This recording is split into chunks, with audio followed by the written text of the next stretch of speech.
আসসালামু আলাইকুম ওয়া রাহমাতুল্লাহি ওয়া বারাকাতুহু। ইসলামী আন্দোলন বাংলাদেশ ঢাকা মহানগর উত্তর ও দক্ষিণের আয়োজনে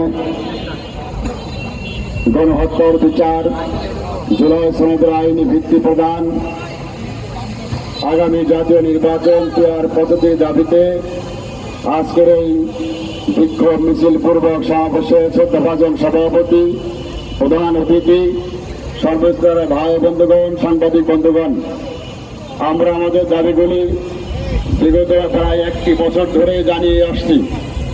এই দাবি শুধু রাজপথে নয়, এই দাবিগুলি সংস্কার কমিশনের কার্যালয়ে বারবার বলা হয়েছে। কিন্তু দুঃখজনক বাস্তবতা হচ্ছে 1 বছর পার হয়ে গেলেও জাতীয় ঐক্যমত্য কমিশনে 1 বছর পার হয়ে যাওয়ার পরেও এই ব্যাপারগুলোতে তেমন কোনো ভূমিকা রাখা হয়নি। আমরা বারবার বলেছি, বিগত 53 বছর যারা ক্ষমতায় ছিল, দেশ পরিচালনা করেছে, তিলে তিলে দেশটাকে ধ্বংস করে দিয়েছে। দেশের অর্থনীতি, শিক্ষানীতি, শাসননীতি, আইন নীতি, প্রশাসন নীতি সব ধ্বংস করে দিয়েছে। রাষ্ট্রে এমন কোনো জায়গা নেই যেখানে এ সমস্ত দুর্নীতি বা ধ্বংস লীলা চালানো হয় নাই। আমরা এই জন্য বলেছি, আমাদের মতন আমির বলেছে, যেহেতু 5ই আগস্টের পরে নতুন একটি বাংলাদেশ গঠন করার জন্য সকল দলের নেতা কর্মী ঐক্যমত পোষণ করেছিল, নতুন একটি বাংলাদেশ গঠন করা হবে, সেই ক্ষেত্রে অবশ্যই সংস্কারের প্রয়োজন আছে। কিন্তু সংস্কার করতে গিয়ে আজকে 1 বছর হয়ে গেল, তেমন কিছু সংস্কার হয় নাই। বিভিন্ন জায়গায় এখনো ঘাপটি মেরে আওয়ামী লীগের দুঃশাসনের সময় ফ্যাসিস্টের লোক বসে বসে আবার দেশটাকে অশান্তি করার জন্য, অশান্ত করার জন্য চেষ্টা চালিয়ে যাচ্ছে। আমরা দাবি জানিয়েছিলাম, বলেছিলাম, কিন্তু আমাদের কথাগুলি বলে নাই। আমরা দেখেছি আমাদের 15 তারিখে যখন কর্মসূচি ঘোষণা করা হয়েছে, বাংলাদেশের বড় একটি দল বলেছে আমাদের আলোচনা চলতেছে, আলোচনার টেবিল দেখে কেন আবার রাজপথে প্রোগ্রাম দিলেন। আমরা দেখেছি, অপেক্ষা করেছিলাম ঐক্যমত্য কমিশনে আমাদের দাবিগুলি বা জাতির দাবিগুলি সেগুলি সংস্কার হয় কিনা, কিন্তু আমরা দেখেছি টাইম পার হয়েও সংস্কার হয় নাই। এই জন্য ইসলামী আন্দোলন সহ দেশপ্রেমিক, ইসলাম প্রেমিক, মানবতা প্রেমিক দলগুলি রাজপথে নামতে বাধ্য হয়েছে। আমাদের কাছে স্পষ্ট, সংস্কার ছাড়া এদেশে কোনো নির্বাচন হবে না, হবে না, হবে না। জুলাই সনদের আইনে ভিত্তি দিতে হবে। আমরা জানি এবং বাংলাদেশের মানুষ জানে, বাংলাদেশের ছাত্র জগতে রক্ত জীবনের বিনিময়ে বর্তমান তত্ত্বাবধায়ক সরকারে রয়েছেন।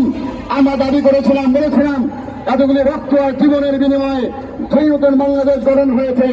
অবশ্যই জুলাই সনদের মাধ্যমে আহত এবং নিহত সবাইকে মূল্যায়ন করতে হবে। জুলাই সনদের মাধ্যমে জাতীয় নির্বাচন করতে হবে, সংবিধান সংস্কার করতে হবে, বিশেষ সংস্কার করতে হবে। কিন্তু তারা সবাইকে আর করতেছেন, এই জন্য রাষ্ট্রপতি আমরা নেমেছি। আমাদের সুস্পষ্ট কথা হচ্ছে, জুলাই সনদের আইনি ভিত্তির মাধ্যমেই আগামী জাতীয় নির্বাচন হতে হবে। লাস্ট কথা হচ্ছে, আমাদেরকে অনেকেই বলছেন গণতন্ত্রের শত্রু, দেশের শত্রু, কেন আপনারা পিয়ার চাচ্ছেন? আমরা দেখেছি বিগত 53 বছরে যারাই শাসন ক্ষমতায় ছিল, সবাই এই শাসন ক্ষমতার আইনকে ব্যবহার করে, শক্তি ব্যবহার করে তারা কিন্তু ফ্যাসিস্ট হয়েছে। দেশকে তারা শোষণ করেছে, জনগণকে হত্যা করেছে, খুন করেছে, খুন করেছে।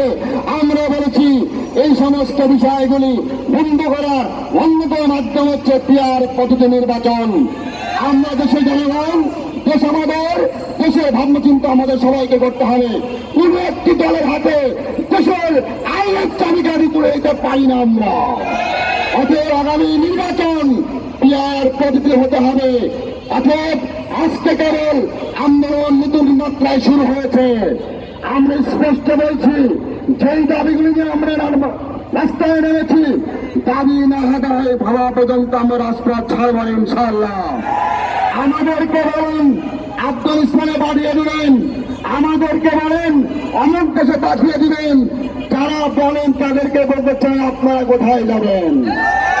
আপনাদের এক্সিট হোল কোন দেশ যাবে? আমরা জিজ্ঞেস করতে চাই আপনাদের পালানোর রাস্তা কোন জায়গায়? ভারতে পালাতে পারবেন না, কারণ হাসিনা বসা আছে। আপনারা আমাদের পালাবেন, অন্য দলকে পাকিস্তান বানাবেন। আমরা বলছি বাংলা জনগণ আগামী নির্বাচনে আপনাদেরকে বঙ্গোপসাগরে বানাবে।